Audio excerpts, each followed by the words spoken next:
Maayong adlaw sa tanan, no. Alam niyo, no, Vice President Sara Duterte, ikaw ay punong-puno ng hypocrisy. Okay? Um, Wala ka nang ginawa, no? Kundi manira ng manira, no? Alam mo yung style mo pa yung nangangausap ka ng tao, kinakasabwat mo. Lalo na ito dito sa Davao, no? Ako meron akong narinig na nagmi-meeting ka daw kahapon kasama yung mga pulis ng Davao. Hoy, pulis ng Davao, tandaan nyo the commanding in chief is CPBBM. Okay? Hindi siya.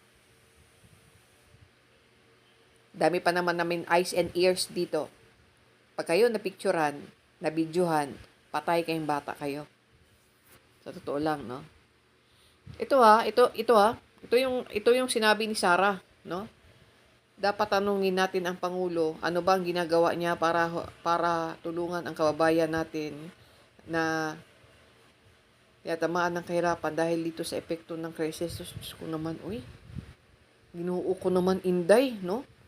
Alam mo yung ugali mo na yan, no? Naalala namin na nung time ni PRRD, kasi spoiled brat ka, no? Kapag hindi ka na pagbibigyan, lalo na yung mga anomalya ninyo nila Dinsing, 'di ba? 'Di ba si Ipimako Dinsing ngayon, no? Na-issue na naman si Ipimako Dinsing na naging bagger ninyo.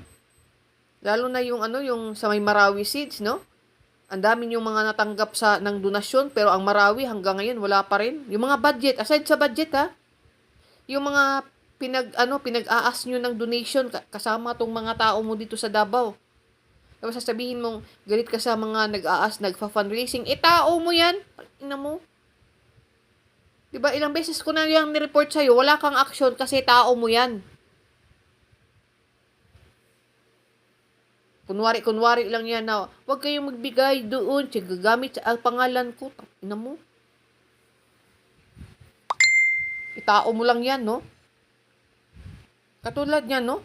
Ano daw ang ginagawa ng Pangulo?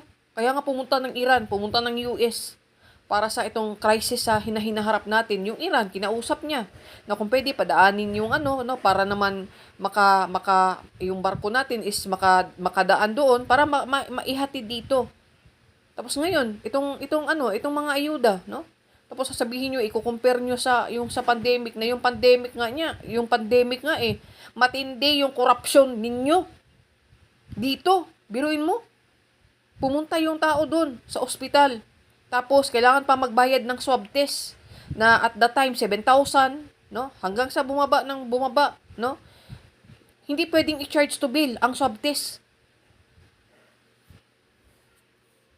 Kaya ang dami nag-aangal nun. Tapos kapag ikaw nag-aangal ka, babarahin ka ni Basti. Ganyan yung leadership nila. Walang karapatan ang mga maliliit na mamayan na magreklamo sa kanila.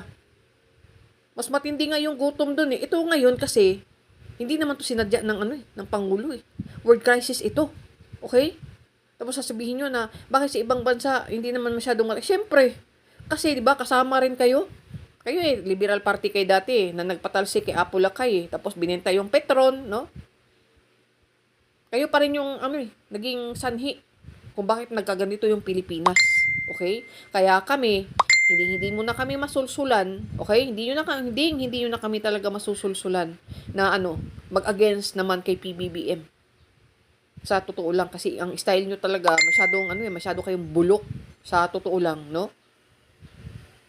'Di ba? Nagbigay ng mga ayuda si PBBM, inisyuhan nyo. Nagbigay ng ayuda kahit pati yung 20 pesos na bigas, kinausap mo, miniting mo yung mga barangay kapitan na wag ibigay sa constituents. Ngayon, anong nangyari? Winalanghiya ng mga tao ng mga barangay kapitan niyo dito sa Davao City, hinord yung 20 pesos na bigas. Tapos kawawa naman yung constituents. Kasi dapat sa revenge ninyo, dapat kasama yung constituents ninyo. Di ba? Wala naman kayong pakialam sa mga mahihirap no? Pakitang tao lang naman kayo Kita mo, ang layo nyo kay kay Isko Moreno, sa totoo lang, wala kayo sa kalumikingan. Si Isko Moreno ngayon, ang dami nang natutulong, no? Pero ngayon, katulad niyan, may project si Sebastian Duterte. Ang sabi is, magbibigay ng tulong sa mga pamilya ng OFW. Hindi nag-repair ako, sige doon na muna kayo. Kasi, mga inggitera pa naman kayo. Yung mga nalaman nyo na meron akong pinalapit diretso na sa office, sa Presidential Action Center. Tapos ngayon, anong binigay nyo? Yung limang kilong bigas at mga dilata na galing pa rin sa DSWD. So, nasyonal pa rin. Tapos ngayon, ang pinapalabas nyo, tulong ng City Mayor's Office. Anak ng teteng. Credit grabber kayo eh. Sa totoo lang, ano eh, napapagod ka na, no? Itong statement mo dito parang she may not like my answer. She may not like the content of my answer. But I am answering. Parang ganun lang ba? Walang kalaman-laman. Bakit ikaw, anong ginagawa mo as Vice President? Ikaw dapat, anong ginagawa mo as Vice President? Ayun, umiikot, nangangausap ng mga tao. Ngayon, pupunta ka dun sa sasabihin mo na naman na walang tulong, kawawa naman yung mga kasundaluhan, tangina mo.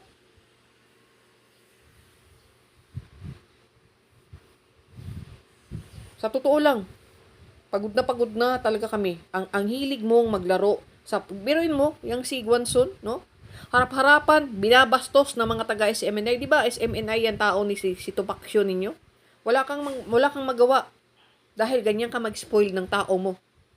Kaya kahit na may mga kaso yan, no? Like, ito mga human rights violation, yung mga human trafficking, mga murder, katulad ni Tebes, wala, pagtatakpan mo lang.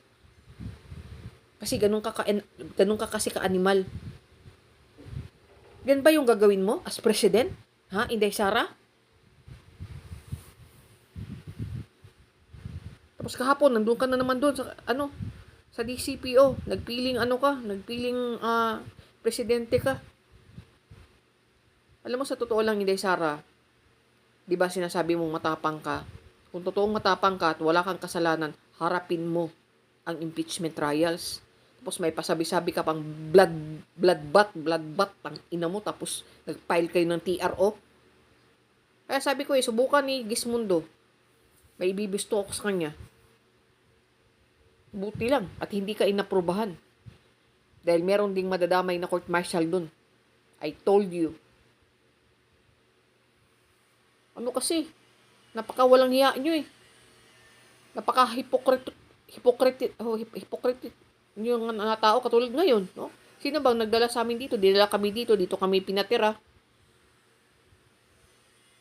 Tapos ngayon, sasabihin mo yung notice to bakit tangina mo. Patagal namin gustong umalis dito. In fact, humihingi na nga kami, yan nga isa sa hiningi namin ng tulong sa nasyonal. Wala may mahangol dire, pabayari, sila Bongo, si Sunny Binabintura, si Eric Distor. Okay? Kay manghawa mi dire. Alis kami dito. Pang-ina nyo. Yung mga binayad-bayad nyo sa mga taong mag-ano sa akin. Kung inayos nyo yung dito, tang-ina nyo. Hayop kayo. No?